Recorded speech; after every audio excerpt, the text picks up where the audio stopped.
আজকে আমি যখন প্রথম দিকে যে আমার ভীষণ ভালো লাগছিল, আমাদের অনেকগুলো বই আলহামদুলিল্লাহ কিনো বা বই দেখো, মানে এইগুলো আমি ওদেরকে বলেছি, বই দেখো বা বই যদি না, অনেক সবাই তো আর কিনতে পারে না, সবার সেই সামর্থ্য থাকে না যে বইগুলো দেখো, হাজার হাজার বই আছে, লক্ষ লক্ষ বই, যেই বইটা ভালো লাগে তোমরা সেই বই কেনো, মানে যারা স্টুডেন্ট তাদেরকে আমি বলছি তোমরা সেই বইগুলো দেখো। আর যারা ধরুন অনেকে বই কিনতে আসছে, তারা তো বই কিনেছে, আমাদের অটোগ্রাফ নিয়েছে, বিভিন্ন ডিস্ট্রিক্ট থেকে এসেছে।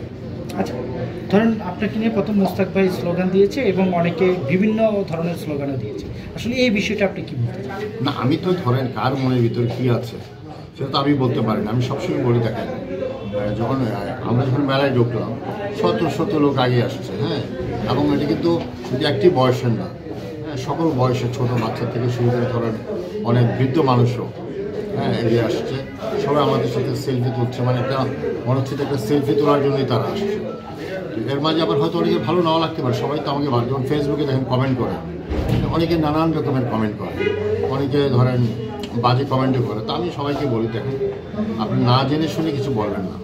যেমন দুইজন এসছে, বলে যে এই বইটাতে আমরা কী পাবো, তা আমি বললাম যে বইটাতে কী পাবা এটা তো বই না পড়লে বোঝা যাবে না, বইটাকে পড়তে হবে।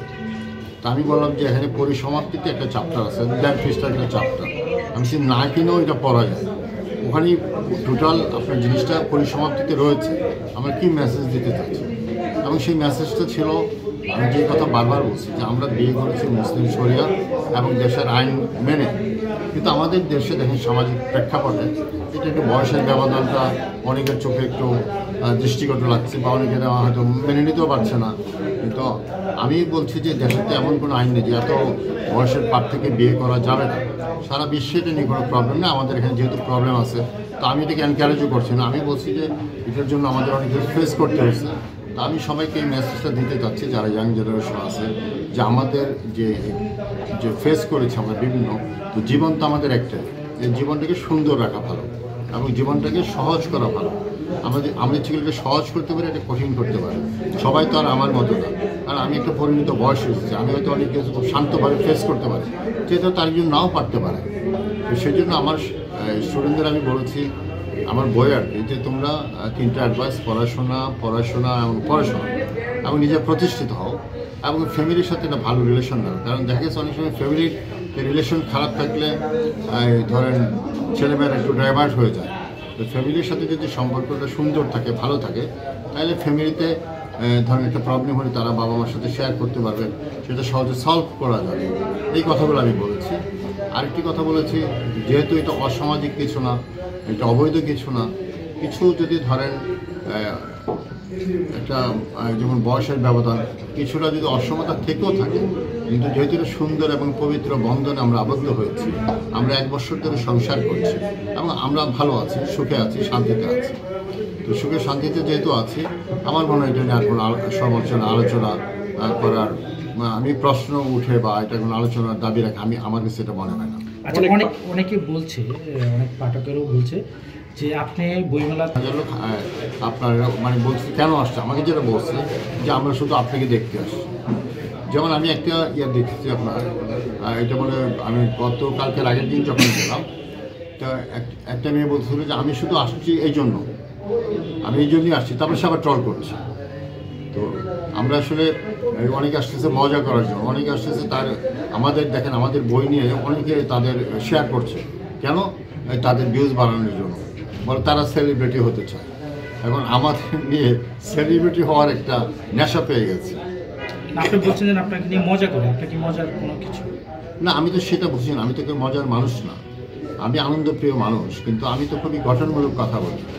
হ্যাঁ, আমি গঠনমূলক কথা বলি, আমার বইটাতে গঠনমূলক কথা লিখেছি। এখন বলে যে অনেকের প্রশ্ন যে এই বই থেকে কী শিখবে, আমি মনে করি যে শেখার ব্যাপারটা আপনি কীভাবে নিলেন, এক একজনের উপলব্ধি এক এক রকম। কারণ এটা আমাদের একটা সম্পর্ক ছিল, সত্য কথা। আজকে আমাদের সম্পর্ক যদি না হতো, এত সাংবাদিক বা এত ধরেন কিউরিসিটি মানুষের থাকতো না।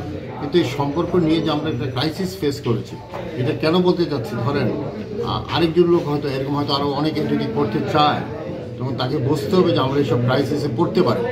তাকে সাবধান হতে বলেছি যে জীবনটা যেন সুন্দর এবং সহজ রাখে, এই কথাই বলতে চাচ্ছি।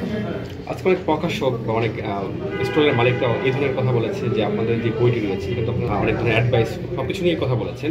তো আসলে আপনাকে কোনোভাবে এই অসম বয়স শুধু যে শিক্ষার যে বিষয়টা সেটা বা জানার জন্য এবং মনের খোরাকটা কিন্তু সবচেয়ে বড় জিনিস। তা আমি মনে করি যে আমি যদি পাঠক হতাম, কারণ আমি একজন ভালো পাঠক, আমি প্রচুর বই কিনি, মেলার থেকেও প্রচুর বই কিনি। যেমন পরশুদিন আমি মেলায় গিয়েছিলাম, আমি অনেক বই কিনেছি। তা আমি মনে করি যারা যদি পাঠকরা হয়তো বইটা কিনবে। এবং আমি দেখেছি আজকে আমি যতক্ষণ মেলায় ছিলাম বেশ মানে ব্যাপক বিক্রি হচ্ছে, উৎসবমুখর পরিবেশে বিক্রি হচ্ছে। তখন মাঝখানে সময় দেখলাম যে কিছু শৃঙ্খল ছেলে মেয়ে যারা, সেটাকে আমি অত দিকে খেয়াল করিনি, কারণ আমার ফোকাস ছিল শুধু আমার যারা পাঠক, যারা আমার সাথে দেখা করছে আমি তাদের প্রতি আমার ফোকাস ছিল। মুস্তাক ভাই, আপনি এর আগেও বইমেলায় গিয়েছেন, আজকে শুক্রবার, আজকেও আপনাকে আমরা বইমেলায় পেয়েছি। তবে আজকে আমরা কিছু ব্যতিক্রমী কিছু কথাবার্তা আমরা শুনেছি। যেমন কিছু কিছু মহিলারা আছে আপনাদেরকে বলেছে আপনি নাকি নাতনিকে নিয়ে ঘুরতেছেন, নানা এবং নাতনি, এই ধরনের মন্তব্য করতেছেন।